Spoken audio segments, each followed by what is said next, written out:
Now to a controversial piece of American real estate in Cuba, Naval Station Guantanamo Bay, as it's known officially, or Gitmo. It has housed those suspected evildoers since the start of the War on Terror. Well, today we learned it'll shut down in a year's time, and the natural question becomes, what happens to all the people inside? Our Pentagon correspondent, Jim Miklaszewski, has more for us tonight. Jim, good evening. Good evening, Brian. Making the move today to close the Guantanamo prison was the easy part. It's how you do it that'll be tough. It's going to be Surrounded in the Oval Office by 16 retired generals and admirals, President Obama signed the executive order to shut down the infamous Guantanamo Bay prison a year from today and start to reverse the controversial Bush administration policies in the War on Terror. We intend to win this fight. We're going to win it on our terms. But closing Guantanamo won't be easy. First, what to do with the 243 detainees now in custody. Many could be released to their home countries. Others could be tried in U.S. federal courts.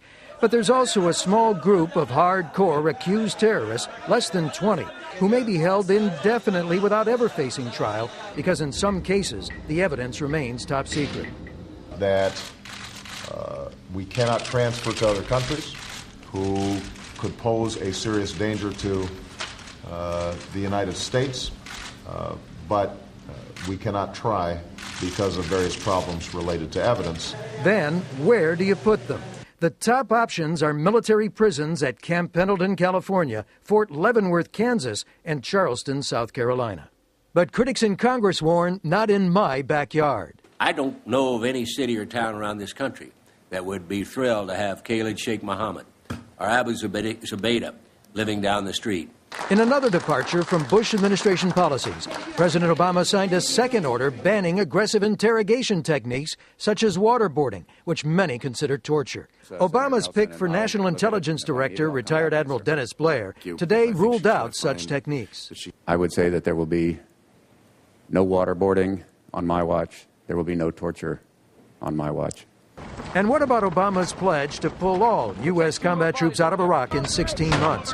Defense Secretary Gates said today that's only one of the options. Our obligation is to give the president a range of options and the risks associated with each of those options.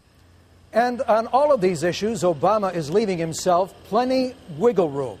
And that is to say that from Iraq to Guantanamo, he's trying to distance himself as far from the previous Bush policies as possible without locking himself entirely into his own campaign promises. Brian. All right, Jim Miklaszewski at the Pentagon for us tonight. Jim, thanks.